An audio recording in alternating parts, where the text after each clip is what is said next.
Dépasser le mur du son, exploser le plafond du box-office, repousser les limites du spectaculaire. Bienvenue dans l'univers Fast and Furious.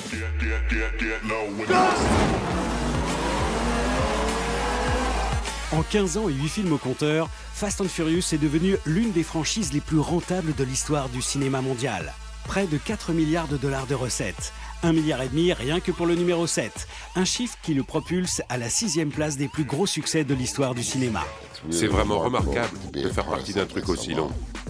Rien ne semble stopper cette saga boostée à la testostérone, à l'action et à la vitesse. Fast and Furious, c'est l'histoire d'un petit film devenu grand, énorme, gigantesque. Une petite série B sur les courses de voitures sauvages qui s'est transformée en blockbuster mondialisé, avec un seul mot d'ordre, toujours plus. Plus de rebondissements, plus de cascades, plus de casse et d'explosions. Ne le faites pas à la maison. Fast and Furious a été créé avec 2 personnages principaux, interprétés par Vin Diesel et Paul Walker. La saga a réussi au fur et à mesure de ses films à intégrer d'autres stars dans la famille. Nous les avons tous rencontrés en exclusivité. Dwayne Johnson, Jason Statham, Charlize Theron, la toute dernière arrivée. Et bien sûr, Vin Diesel, Michelle Rodriguez. Ils nous ont dévoilé les secrets de fabrication, les coulisses des tournages et les étonnantes recettes d'un succès sur lequel personne n'avait parié. Je pense que c'est quelque chose qui parle non seulement à l'Amérique, mais aussi au monde entier. Une saga qui a pourtant bien failli s'arrêter au bout de 3 épisodes. Mais vous allez découvrir comment Vin Diesel a réussi à la sauver et à totalement la relancer. Vous allez également revivre les scènes d'action les plus cultes et les cascades qui sont devenues au fil des épisodes totalement délirantes, avec des interviews exclusives de cascadeurs qui ont bien failli y laisser leur peau. Si je glissais, il y avait des chances que je n'en sorte pas vivant. C'était chaud. Allez les gars, faisons ce film. J'étais mort de peur. La surenchère devient le sujet de Fast and Furious. Des cascades dingues qui ont participé au succès grandissant de cette saga déchaînée. Mais en 2013, un événement va faire trembler la planète Fast and Furious. La mort de son héros principal, Paul Walker, dans un accident de voiture en plein milieu du tournage du 7e film. Paul Walker était dans une voiture, il a baissé la vitre et il a dit « Les gars, je reviens dans 5 minutes et vous pourrez prendre des photos avec moi. » Mais malheureusement, 5 minutes après, j'ai entendu un gros boom. Une tragédie qui a bien failli stopper net la saga. Mais vous allez découvrir comment le tournage a pu se poursuivre sans Paul Walker. Et surtout comment la production a réussi à le faire exister sur la pellicule. Ils ont utilisé la silhouette de son frère qui lui ressemble quand même très fortement. Tu seras toujours près de moi. Et tu seras toujours mon frère. J'ai trouvé les 10 dernières minutes de ce film vraiment très puissantes. Le fait qu'il nous ait permis de remplir nos cœurs de joie doit rendre Paul fier de là où il nous regarde. Tout ça me donne l'impression que Paul est avec nous aujourd'hui. Alors que sort Fast and Furious 8 sans Paul Walker, la saga est-elle en péril? Le succès sera-t-il au rendez-vous sans l'un de ses héros emblématiques? La légende Fast and Furious continue de s'écrire aujourd'hui sous nos yeux. Une légende riche en rebondissements à l'écran et en coulisses. En voiture. Bienvenue dans Fast and Furious, la saga No Limites.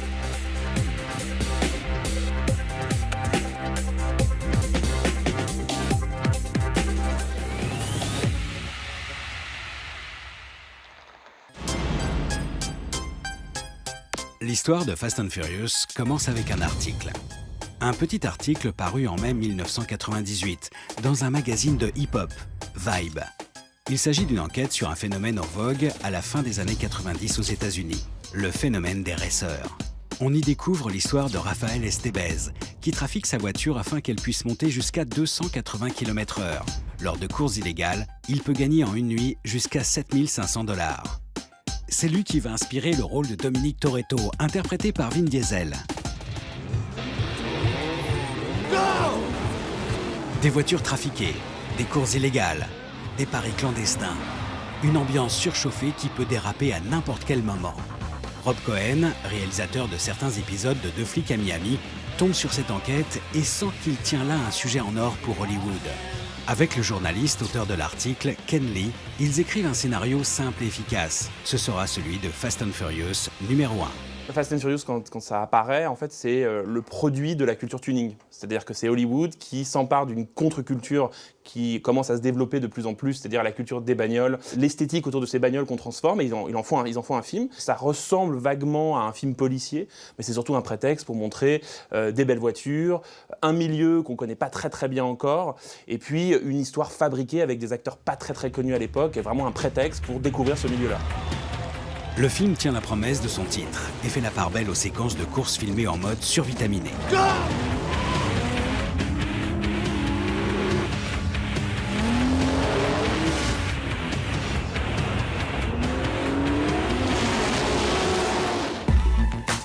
Mais au-delà de l'action pure et dure, l'histoire se veut plus intime. On y suit un policier fou du volant, Brian O'Connor, interprété par Paul Walker, qui s'infiltre dans le milieu des raceurs pour faire tomber leur chef soupçonné de faire des braquages, Dominic Toretto, interprété par Vin Diesel. Hey. Qu'est-ce que t'en dis? Je fais le poids? Ça, c'est trop tôt pour le dire. Mais on va le savoir. Allons-y! Mais les deux hommes qu'au départ tout semble opposés sont unis par la même passion pour la vitesse et les voitures, mais aussi par une femme, car le policier va tomber amoureux de la sœur du caïd. Alors que va-t-il choisir? Son cœur ou la raison? Comme nous l'explique Vin Diesel en exclusivité devant nos caméras, l'une des forces sous-jacentes de Fast and Furious est donc de brouiller la frontière entre les gentils et les méchants. On jouait avec le concept du héros et de l'anti-héros. Jusqu'à quel point quelqu'un qui veut juste protéger sa famille, qui veut subvenir aux besoins de sa famille et de son équipe, est vraiment un type mauvais. Ils sont des méchants, mais qui la plupart du temps ne tuent vraiment personne, ne tuent personne. Alors s'ils tuent quelqu'un, c'est par vengeance, c'est vraiment pour des raisons personnelles. Donc ce sont des anti-héros sympas, quoi. Fast and Furious numéro 1 fait un triomphe au box-office. Il va rapporter 207 millions de dollars. Le succès du premier film vient du fait que ça parle à certains instincts un petit peu bas. C'est-à-dire que, même si on ne le revendique pas, il y a chez Vin Diesel un côté mal fort, un côté un peu rugueux qu'on aimerait quelque part tous avoir. Pareil pour les bagnoles. On aimerait pouvoir en conduire une très vite sur les routes de Los Angeles. Ça vend quelque part du rêve. Un rêve qu'on ne va pas admettre forcément, mais un rêve en tout cas qui a su séduire les adolescents, les joueurs de jeux vidéo, les amateurs de cinéma d'action. Donc il y a tout cet ensemble de choses saupoudrées juste au-dessus avec la cerise, c'est-à-dire les nanas en maillot de bain. Il y en a beaucoup dans chaque épisode. Aucune raison que ça ne marche pas. Un tel succès ne pouvait qu'amener une suite. Il y en aura 9. La franchise Fast and Furious est lancée. Elle est depuis rentrée dans l'histoire.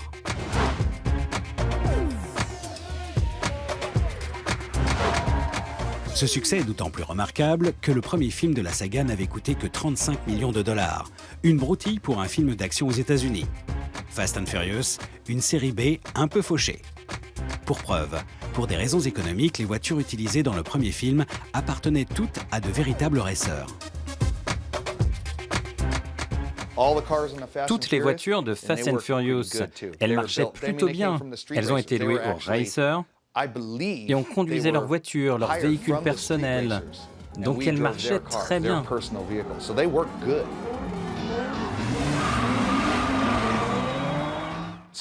Certaines avaient de la nitroglycérine, du boost, des moteurs à turbo.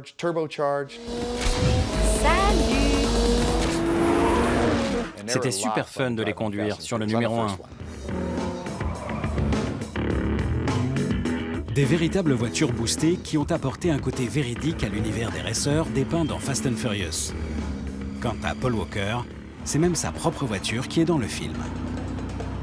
Paul Walker, c'est un vrai passionné de bagnole. Toutes les semaines, il va sur les circuits, il adore trafiquer les bagnoles, il adore conduire. Par la suite, d'ailleurs, il ouvrira son garage. C'est un authentique amoureux de l'asphalte et amoureux du bitume, donc je pense que ça a joué dans le casting de l'acteur, qui trouvera là son premier grand rôle et, il faut bien l'avouer aussi, le rôle de sa vie, puisque éternellement, jusqu'à son décès, c'est ce qu'on retiendra de lui. Je me souviens très bien. Paul Walker et moi, on était à une course de rue et je me souviens des hélicoptères de la police. Paul et moi, on a dévalé la rue. On s'est enfui à la recherche de notre voiture. C'était vraiment réel. C'est vraiment un bon souvenir. Vin Diesel et Paul Walker sont devenus des stars grâce à la franchise Fast and Furious. Mais au départ, personne ne les connaissait. Vin Diesel s'était illustré dans un film de science-fiction, Pitch Black, et dans un petit rôle dans « Il faut sauver le soldat Ryan » de Steven Spielberg. Je crois que je ne savais même pas qui était Vin Diesel. Il n'était pas encore vraiment connu. Donc tout était nouveau. Les séquences autour de ces voitures, ces cascades énormes, les stars qu'il y avait, Paul Walker. Tout était vraiment nouveau. En effet, au début des années 2000, Paul Walker est un illustre inconnu. On avait pu le croiser dans des séries, Les Feux de l'amour ou encore Madame est servie. Là aussi des sagas, mais à 1000 lieues de Fast and Furious. Et si je le bats, alors j'encaisse l'argent. Et on me devra le respect. Avant de s'arrêter sur le choix de Paul Walker, la production s'était d'abord tournée vers Eminem, Mark Wahlberg et Christian Bale.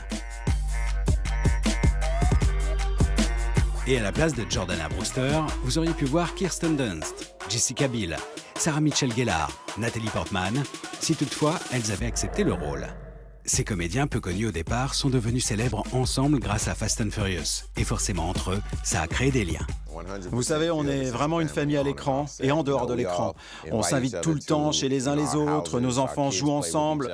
Donc vous savez, les gens chez vous, si vous pensiez que ce que vous voyez à l'écran, quand on crie couper, c'est en fait après terminé, c'est pas vrai, on passe toujours du temps ensemble, on s'entend bien, on passe un super moment, une vraie famille.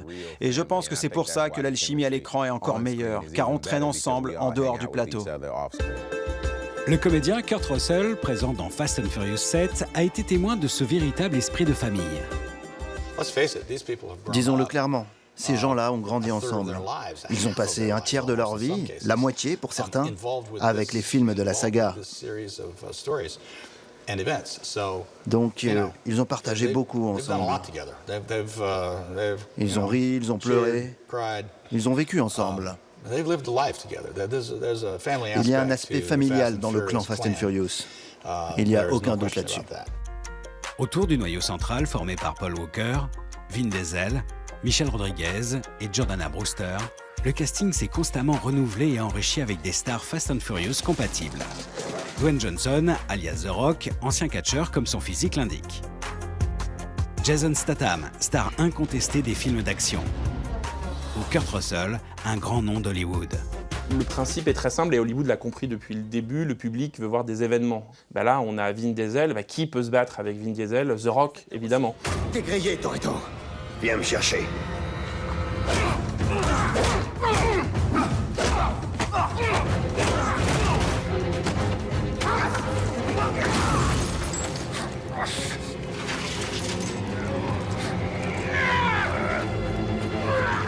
Et puis après, une fois qu'on a fait The Rock et Vin Diesel, il faut faire le nouvel actionneur qui est Jason Statham. Et ça, c'est quelque chose qu'Hollywood fait depuis toujours, c'est-à-dire une sorte de formule, comme un combat de boxe, qui fait que le public va venir voir la rencontre entre Vin Diesel et The Rock, Vin Diesel et Jason Statham. Dans le dernier opus, l'événement, c'est la présence de l'actrice oscarisée Charlize Theron. Preuve que le Hollywood glamour se presse désormais pour faire partie de la famille Fast and Furious. Mais l'actrice se savait attendue au tournant par tous les fans de la franchise.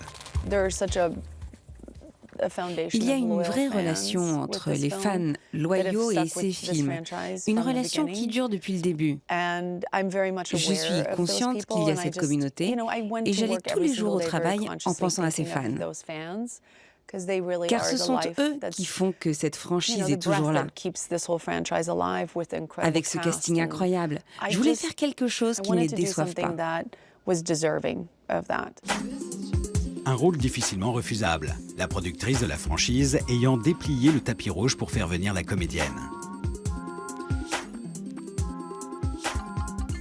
Elle connaissait plutôt bien ma vie personnelle avec mes enfants. Elle est venue me voir et m'a dit, écoute, je vais m'occuper de toi, je vais m'assurer que tu ne sois pas éloigné de ta famille trop longtemps.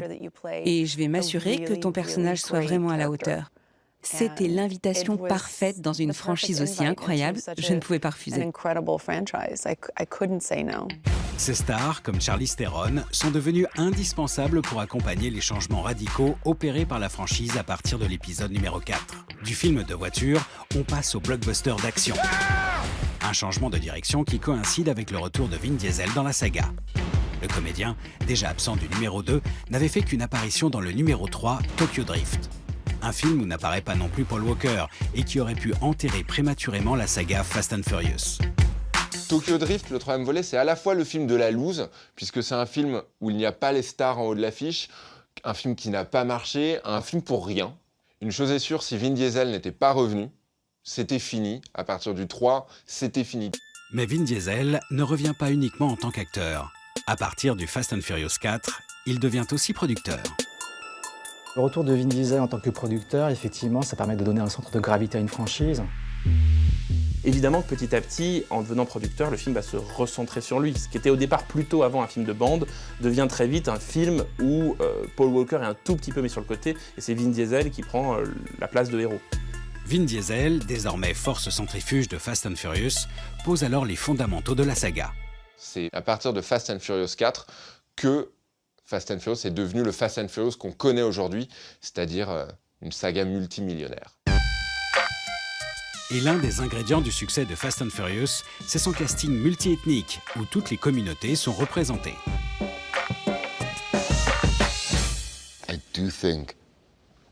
Je pense que l'une des choses qui rend cette franchise si puissante, c'est son approche multiculturelle et son discours multiculturel. Et l'idée que tu peux avoir tous ces gens qui font un barbecue ensemble et que personne ne se ressemble.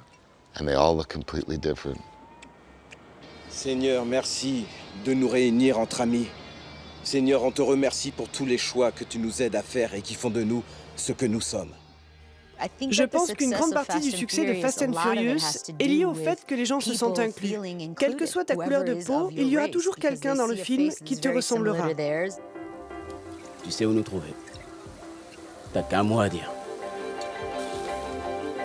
Un public large et diversifié dans lequel tout le monde peut se retrouver. Selon Universal, les spectateurs de Fast and Furious, numéro 7, étaient à 75% issus des minorités.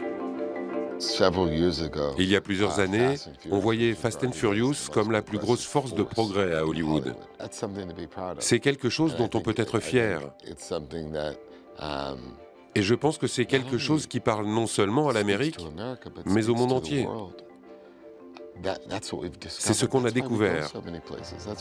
C'est pour ça qu'on va dans plein d'endroits différents. C'est pour ça qu'on inclut tant de parties du monde dans la saga. Parce qu'on représente toute la diversité du monde dans ce casting multiethnique. Fast and Furious, un film monde, que ce soit dans son casting ou dans les lieux que ses héros parcourent généralement à vitesse grand V.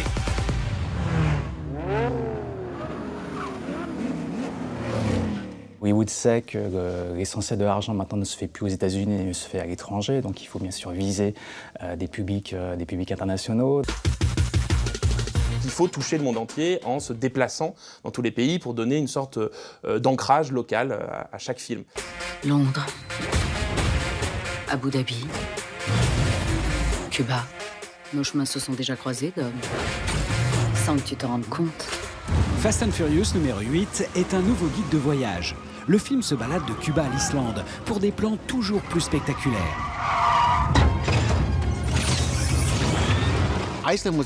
L'Islande, c'est ce qui contraste le plus avec Cuba. C'est le feu et la glace. Vous avez l'été à Cuba et l'hiver en Islande. Et je voulais vraiment qu'on sente cette différence. Et être capable de filmer une séquence de course de voiture sur la glace, c'était vraiment complètement dingue.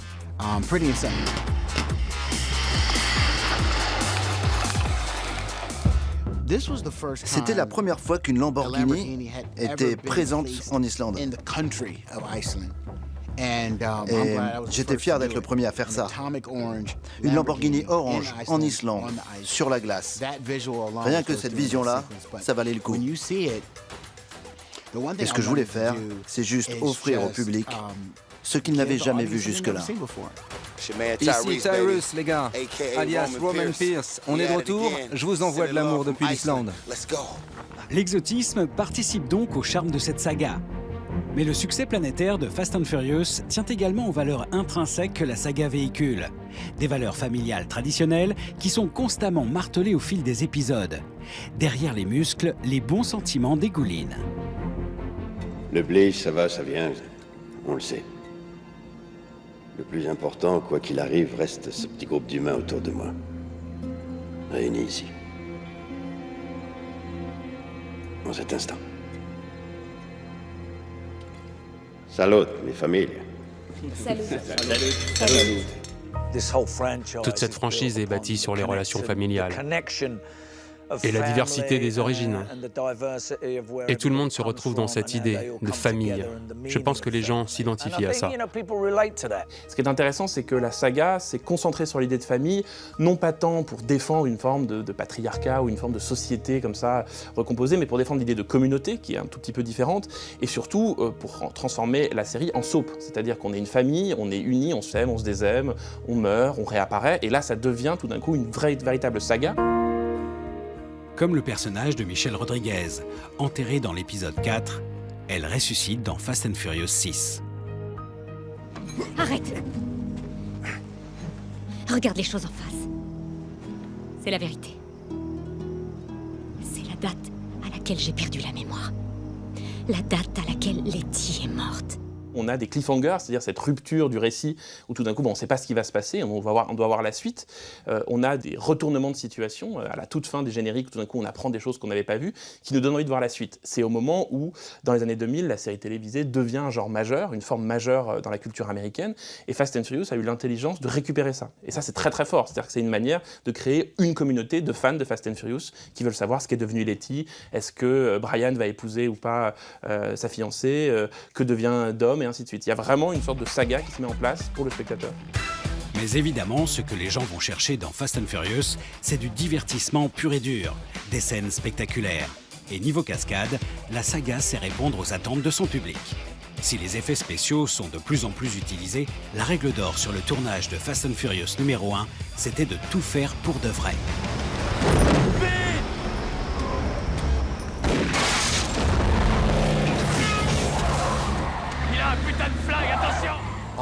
Sur la cascade du hold-up qui se passe en journée avec le camion bleu, sur cette cascade, si je glissais, il y avait des chances que je n'en sorte pas vivant. C'était chaud.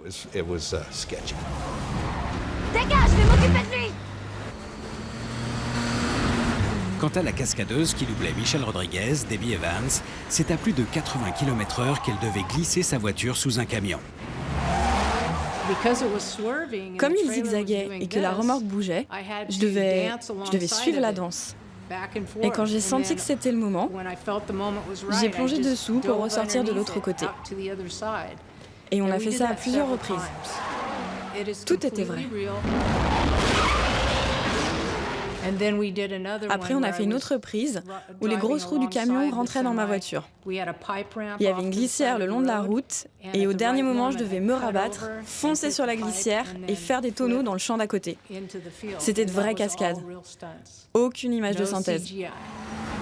Des cascades réalistes qui ont participé à l'engouement du public pour la saga, avec le sentiment peut-être dangereux que tout le monde pouvait le faire. Pour cette séquence plus vraie que nature, Debbie Evans va même recevoir un award de la meilleure cascade en 2002. Ce que Debbie fait pour gagner sa vie, je suis genre, vous avez tellement de la chance. Vous faites des accidents de voiture, vous conduisez des motos, vous les renversez, vous faites des combats. Je suis juste... Je fais pas le bon métier. Mais c'est trop tard pour moi maintenant. Je suis trop vieille pour devenir cascadeuse. Dans cette franchise, qui repousse sans cesse les limites du spectaculaire, les cascades vont devenir de plus en plus impressionnantes au fil des épisodes. La franchise a clairement intégré le fait que ces scènes deviennent de plus en plus irréalistes. Comme dans Fast and Furious 5, où les héros détruisent une bonne partie de la ville de Rio avec un coffre-fort attaché à l'arrière d'une de leurs voitures.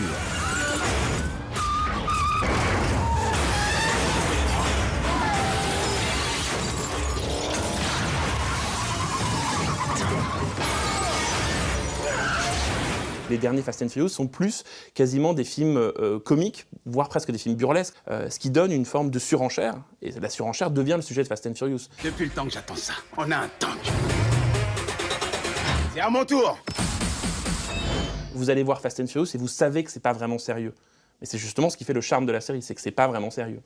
Et comme nous l'a confié Dwayne Johnson, le charme de Fast and Furious, c'est de savoir accepter l'invraisemblable. Il y a des moments dans les films où il faut mettre de côté l'aspect véridique des choses. Et c'est ça qui est bien. Par exemple, on m'a raconté cette séquence.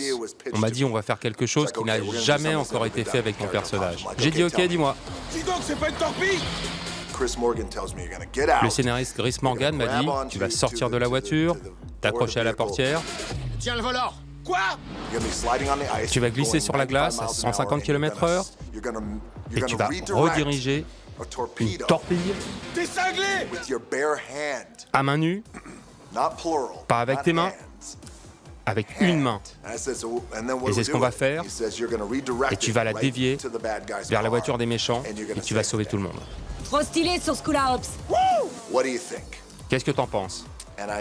J'ai dit... J'adore l'idée. Et on s'est tapé dans les mains avec Chris Morgan.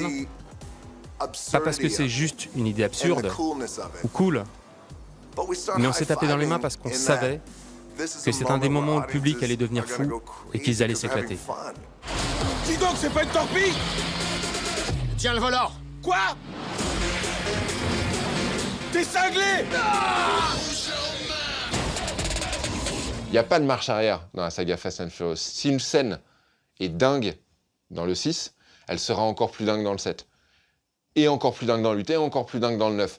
Le film sera plus cher à chaque fois. La marche arrière n'existe pas. Pas de marche arrière. C'est ce qui rend sans doute cette saga si addictive. Preuve de cette course effrénée au spectaculaire. Cette scène de Fast and Furious numéro 7 où les héros partent à la recherche du personnage, joué par Jason Statham, en voiture et dans les airs. Sur le tournage, de véritables voitures sont projetées depuis un avion cargo poursuivi par des caméramens en parachute.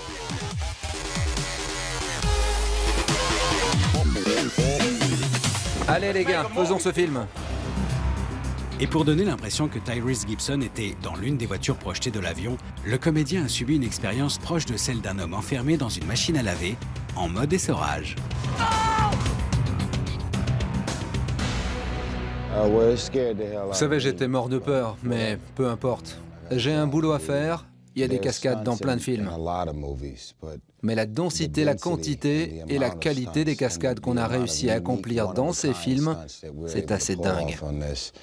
It's pretty crazy.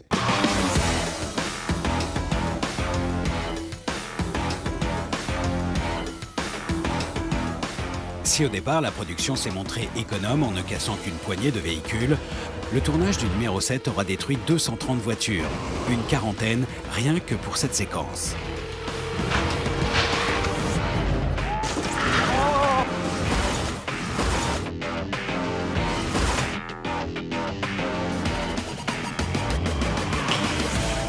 Fast and Furious numéro 8 n'a pas encore dévoilé le bilan de ces voitures détruites. Mais le film ne semble pas avoir fait dans la dentelle, comme nous le prouvent ces images.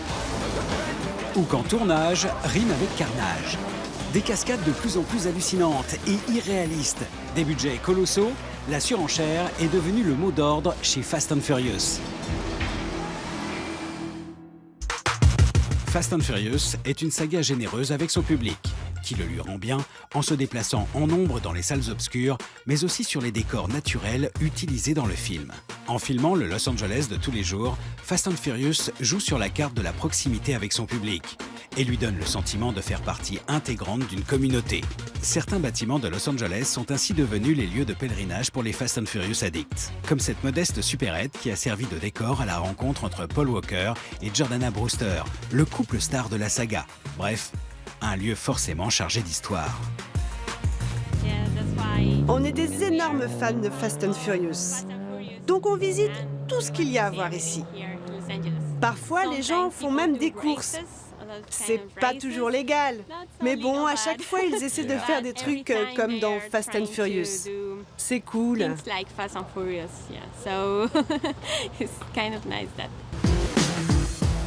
Autre lieu incontournable pour les fans, cette maison. Il en existe des milliers du même type à Los Angeles, mais comme c'est celle où habite Dominic Toretto, le personnage interprété par Vin Diesel dans le film, elle attire les fans les plus fervents de Fast and Furious. Un peu comme tout le monde, je suis vraiment très fan du film. Je travaille dans les voitures à cause de ce film. Je construis des voitures moi-même. Je ne fais pas de courses de rue comme dans Fast and Furious, mais je suis vraiment fan. Et c'est à cause de ce film que je suis dans le business de la voiture. Une communauté de fans surmotivés, des films qui vont toujours plus loin, des recettes qui s'envolent.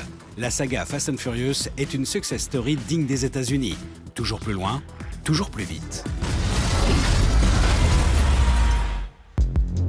Mais elle va être stoppée en plein vol par la disparition brutale de son héros emblématique Paul Walker dans un accident de voiture le 30 novembre 2013, en plein milieu du tournage du 7e épisode. Paul Walker aimait les voitures et la vitesse. Le comédien avait trouvé le rôle parfait dans les films Fast and Furious. Alors il y a une forme d'ironie dans cette nouvelle tragique. Paul Walker est décédé ce week-end dans un accident de voiture en Californie du Sud.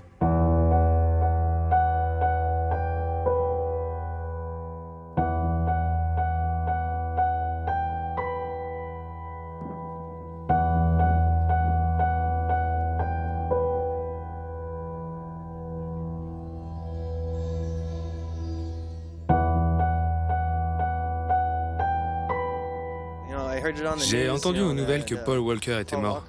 Je le connaissais grâce à Fast and Furious et c'était un modèle pour moi. J'arrive pas à croire qu'il soit parti.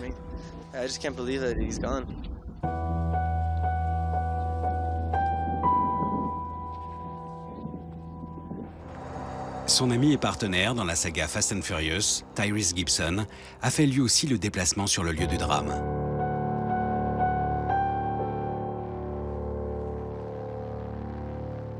Jim Thorpe, présent lui aussi, était avec Paul Walker la veille, quelques minutes avant sa mort, à un gala de charité auquel participait le comédien. Paul Walker était dans une voiture, il a baissé la vitre et il a dit « Les gars, je reviens dans 5 minutes et vous pourrez prendre des photos avec moi ». Mais malheureusement, 5 minutes après, j'ai entendu un gros boom. J'ai couru vers mon fils et j'ai dit « Brandon, va voir dans la rue, je crois qu'il y a eu un accident de voiture ». Il m'a dit « Comment tu sais ?» Et j'ai dit « Regarde la fumée ». Paul Walker était un passionné des courses de voitures. Il est mort dans une Porsche Carrera GT sur le siège passager. Son ami Roger Rodas, qui conduisait, a perdu le contrôle du véhicule. Il roulait à 160 km/h sur une route limitée à 70. Fast and Furious aura apporté la gloire et l'argent à Paul Walker. Sa passion de la vitesse lui aura pris la vie. Vous savez, franchement, mon fils était quelqu'un d'adorable. C'est vraiment ce qu'il était. La famille Fast and Furious s'est endeuillée. Beaucoup réagissent sur les réseaux sociaux. Mon frère, tu vas tellement me manquer. Je reste totalement sans voix. Le paradis a gagné, un nouvel ange. Toute ma force, mon amour et ma foi vont à la famille Walker durant cette période difficile. Nous trouvons la force dans sa lumière. Je t'aime, mon frère. Ton humilité nous a marqués dès le début. Tu laissais une trace partout où tu passais.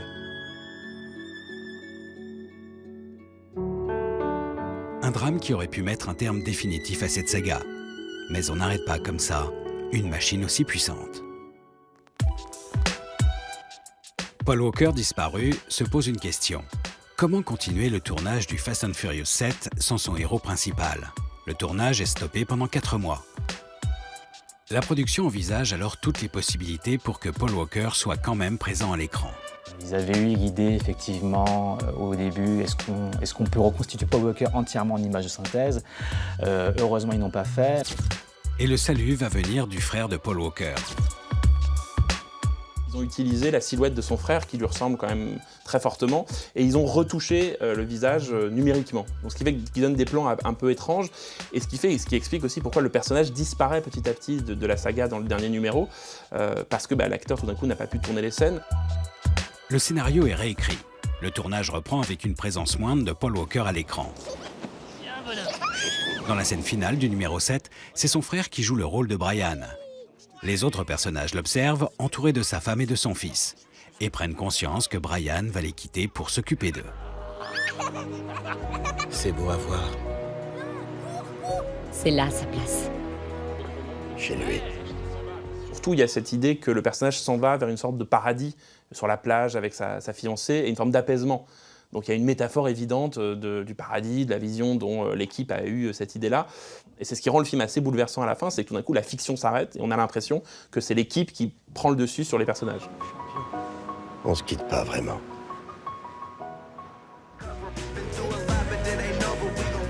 Tu seras toujours près de moi. Et tu seras toujours mon frère. Aussi un côté très Fast and Furious, c'est partir un personnage et vous laisser filer en voiture. Mais c'est très poétique, c'est cette idée de voir donc les deux acteurs et deux personnages qui ont commencé la série, donc Vin Diesel et Paul Walker. Et puis chacun s'en va dans une direction opposée. Vin Diesel va vers Fast and Furious 8 et vers le succès, et Paul Walker s'en va ailleurs.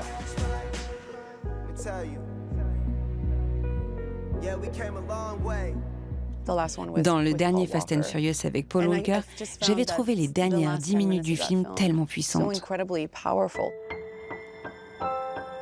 À la sortie de Fast and Furious numéro 7, Vin Diesel, qui a appelé sa fille Pauline en hommage à son ami Paul, a du mal à cacher son émotion. Aussi longtemps que je vivrai, je serai toujours reconnaissant envers Universal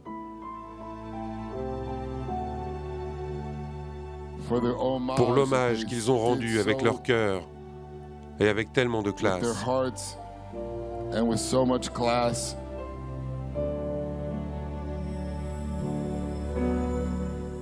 Le fait qu'il nous ait permis de remplir nos cœurs de joie doit rendre Paul fier de là où il nous regarde. Tout ça me donne l'impression que Paul est avec nous aujourd'hui.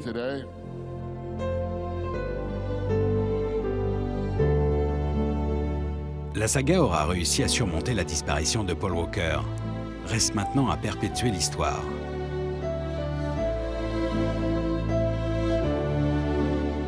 Le pari, il est là, il est maintenant. C'est-à-dire comment on peut dépasser le drame pour continuer à faire des films. Fast and Furious 8, un nouveau film étonnant où le personnage interprété par Vin Diesel quitte sa famille et passe du côté obscur de la force, histoire de brouiller à nouveau les pistes entre héros et anti-héros. C'est la problématique qui nous oblige à aller voir le film, l'histoire, et se faire son propre avis. C'est le concept derrière ça. Tout le concept de ce chapitre, c'est de mettre Dom Toretto dans une situation où le public est mené à se poser cette question.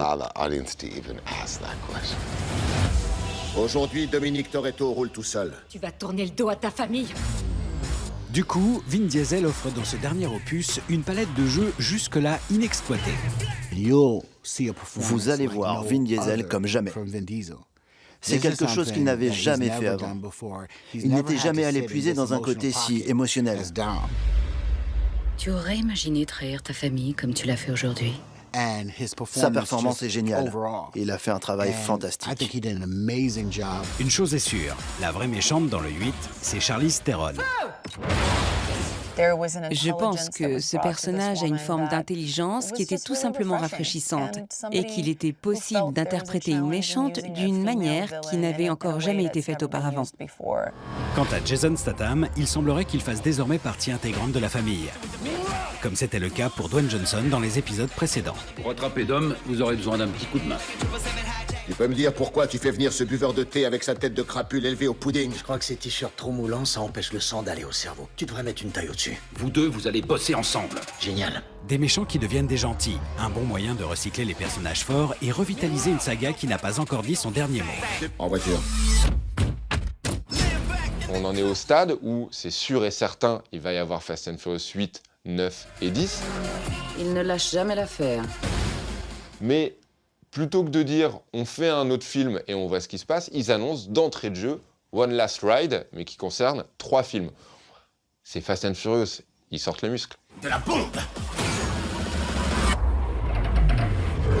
Non de... En 2001, sortait Fast and Furious. Un petit film ultra nerveux au succès surprise et tonitruant. Une série B qui surfait sur un phénomène méconnu. Les courses de rue illégales, les racers et leurs bolides customisés.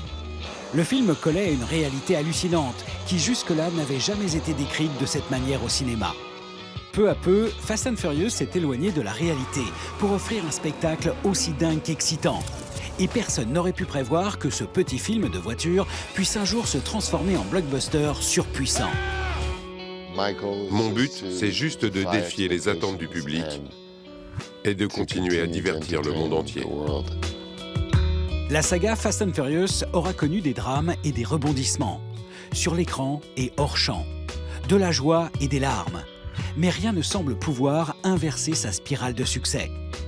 La saga continue de tracer sa route, inlassablement. La sortie de Fast and Furious 10 est déjà prévue pour avril 2021.